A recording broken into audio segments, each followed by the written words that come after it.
परिचय। स्कूल में अब समय खाने का समय है। आप और आपके दोस्त लॉन में हैं। अचानक एक चमकदार रोशनी आपकी आंखों से टकराती है।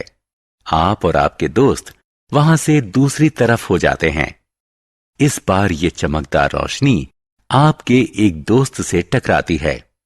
लगता है जैसे ये चमकदार रोशनी आपके पीछे पीछे चल रही है। आप भ्रमित हो जाते हैं। आप इधर उधर देखते हैं।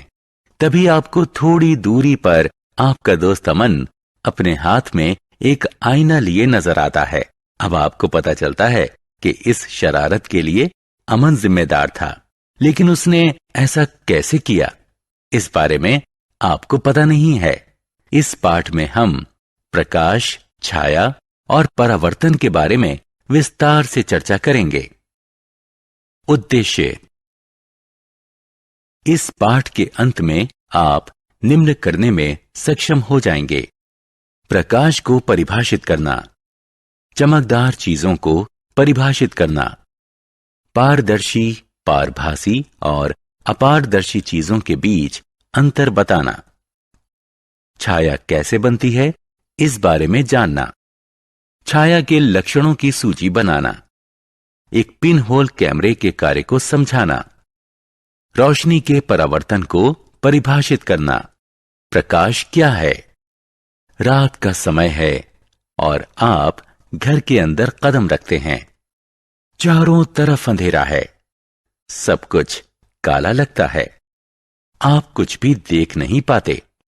आपके पिता लाइट जला देते हैं। अब आप सब कुछ साफ साफ देख पा रहे हैं। इसका मतलब प्रकाश देखने की योग्यता देता है। इसीलिए प्रकाश को ऊर्जा का एक रूप कहते हैं, जो हमें चीजों को देखने की योग्यता देता है। चमकदार चीजें। आपको स्कूल पहुंचने में देरी हो रही है। आपको अपने मोजे नहीं मिल रहे हैं। आप उन्हें कबर्ड में ढूंढते हैं। कबर्ड में क्योंकि अंधेरा है, इसलिए आप ट्यूबलाइट जला लेते हैं। मोजों को ढूंढ लेने के बाद आप लाइट बुझा देते हैं, क्योंकि वहां दिन की पर्याप्त रोशनी है। हमने अभी दो तरह के प्रकाश की बात की: ट्यूबलाइट से आने वाला प्रकाश और दिन का प्रकाश, यानी सूरज से आने वाली रोशनी। सूरज की रोशनी प्राकृतिक होती है, जबकि ट्यूबलाइट की रोशनी कृत्रिम होती है। जिन चीजों की रोशनी अपनी होती है, उन्हें चमकदार चीजें कहा जाता है। इस प्रकार हमारे उदाहरण में सूर्य और ट्यूबलाइट दोनों ही चमकदार चीजों के उदाहरण हैं। सूर्य एक प्राकृतिक चमकदार चीज है और ट्यूबलाइट कृत्रिम, मानव निर्मित चमकदार चीज है। चमकदार चीजें प्रकाश का स्रोत होती हैं। पारदर्शी, अपारदर्शी और पारभासी चीजें। चीजों को पारदर्शी, पारभासी या अपारदर्शी इस आधार पर कहा जाता है जिस तरह वे प्रकाश के साथ पेश आती हैं। जिन चीजों में से प्रकाश आर पार गुजर जाता है, उन्हें पारदर्शी चीजें कहा जाता है। किसी पारदर्शी चीज में से उस पर पड़ने वाला अधिकतर प्रकाश दूसरी ओर निकल जाता है, इसलिए हम उनके आर पार देख सकते हैं। शीशा, साफ हवा और शुद्ध पानी आदि पारदर्शी चीजों के उदाहरण हैं। जिन चीजों के आर पार प्रकाश नहीं गुजर पाता, उन्हें अपारदर्शी चीजें कहा जाता है। परिणाम स्वरूप हम उनके आर पार नहीं देख सकते। जब प्रकाश किसी अपारदर्शी चीज पर पड़ता है, तो इसकी छाया दूसरी ओर बन जाती है। लकड़ी, धातु की शीट, गहरे रंग वाली प्लास्टिक और पत्थर आदि अपारदर्शी चीजों के उदाहरण हैं। जो चीजें आंशिक रूप से पारदर्शी और आंशिक रूप से अपारदर्शी होती हैं, उन्हें पारभासी चीजें कहा जाता है। प्रकाश इनमें से छितरकर या डिफ्यूज होकर गुजरता है। फ्रॉस्ट किया गया शीशा, ट्रेसिंग पेपर, ग्रीस्ड पेपर आदि पारभासी चीजों के उदाहरण हैं। प्रकाश कैसे चलता है? आप और आपका भाई आशीष स्कूल से अभी अभी लौटे हैं। आपकी मां आप दोनों को पीने के लिए लेमनेड देती हैं। आपका शरारती भाई ग्लास में से स्ट्रॉ को निकालकर उसमें से आपको देखने की कोशिश करता है। कुछ समय बाद ये पतली स्ट्रॉ मुड़ जाती है। अब जब आशीष इसमें से आपको देखने की कोशिश करता है तो वो सफल नहीं हो पाता। क्या आपके भाई की ये गतिविधि कुछ साबित करती है? जी हां, करती है। ये साबित करती है कि प्रकाश एक सीधी रेखा में ही चलता है। छाया का निर्माण। रविवार की सुबह आप दूध खरीदने बाजार जा रहे हैं। सूर्य सामने से आप पर चमक रहा है। आपको अपने पीछे जमीन पर अपनी छाया नजर आती है। उसी दिन शाम को आप पार्क में फुटबॉल खेलते हैं। सूर्य की किरणें आपकी कमर पर पड़ रही हैं। अब आपको अपनी छाया जमीन पर अपने सामने नजर आती है। कुछ समय बाद सूर्य छिप जाता है। अब आपको कोई छाया नजर नहीं आती। आप भ्रमित हो जाते हैं। आप जानना चाहते हैं कि छायाओं का निर्माण कब होता है। आप ये भी जानने को उत्सुक हैं कि किस दिशा में छायाओं का निर्माण होता है। छायाओं का निर्माण तब होता है जब प्रकाश के रास्ते में कोई अपारदर्शी चीज रख दी जाती है। छायाओं को केवल एक स्क्रीन पर ही देखा जा सकता है।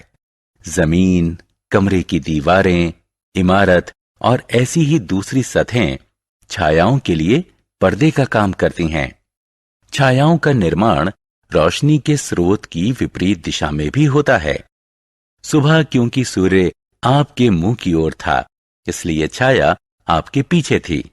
शाम को सूर्य आपके पीछे था, जिस कारण छाया आपके सामने बनी।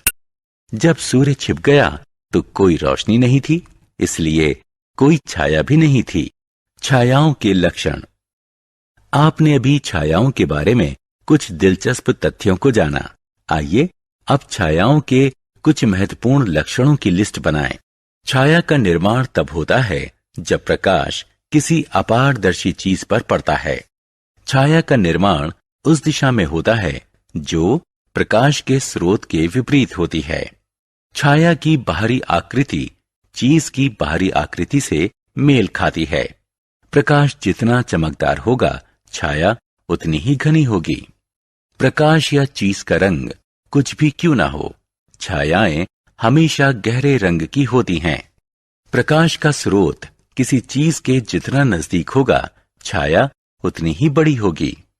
प्रकाश का स्रोत चीज से जितना दूर होगा, छाया उतनी ही छोटी होगी। Pin hole camera. Pin hole camera एक लाइट प्रूफ बॉक्स होता है जिसमें एक ओर एक छोटा सा छेद होता है। किसी चीज से आने वाला प्रकाश इस सुराख में से गुजरता है और उससे इस बॉक्स की विपरीत साइड में उस चीज की उल्टी छवि बनती है। आइए जानें कि कोई पिन होल कैमरा कैसे बनाया जाता है। कोई कार्डबोर्ड या टिन का बॉक्स लें। इस बॉक्स की एक साइड को काटकर खोल लें और उसके ऊपर एक ट्रेसिंग पेपर चिपका दें। जिस तरफ आपने ट्रेसिंग पेपर चिपकाया है, उससे उल्टी ओर वाली साइड में बीच में एक छोटा सा छेद कर लें। अब इस बॉक्स को चारों ओर से बंद कर दें। पिन होल कैमरा इस्तेमाल के लिए तैयार है। अब छेद वाली साइड को किसी प्रकाशमान चीज की ओर करें। इस चीज की छवि ट्रेसिंग पेपर पर बन जाएगी।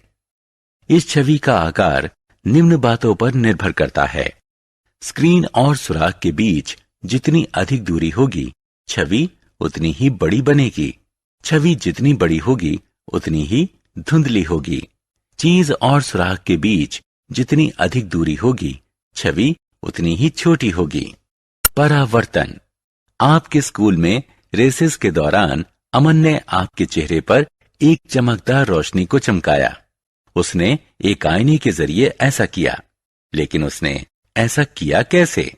उसने आईने के जरिए सूर्य की रोशनी को आपकी दिशा में डिफ्लेक्ट किया।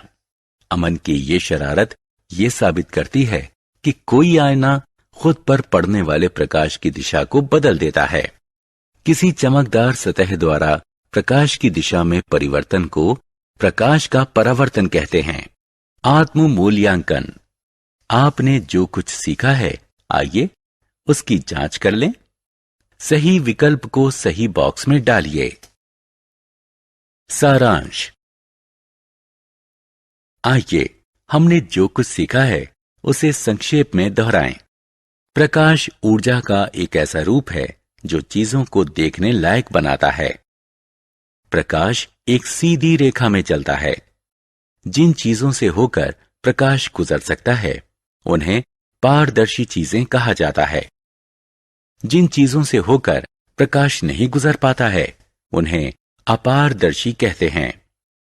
जो चीजें आंशिक रूप से पारदर्शी होती हैं और प्रकाश को अपने आर पार फैलाकर गुजारती हैं उन्हें पारभासी या अर्ध पारदर्शी कहते हैं। जब किसी अपारदर्शी चीज को रोशनी के रास्ते में रखा जाता है तो ये चीज एक छाया बनाती है। जब कोई चमकदार सतह प्रकाश की दिशा को परिवर्तित करती है तो इसे रोशनी का परावर्तन कहते हैं।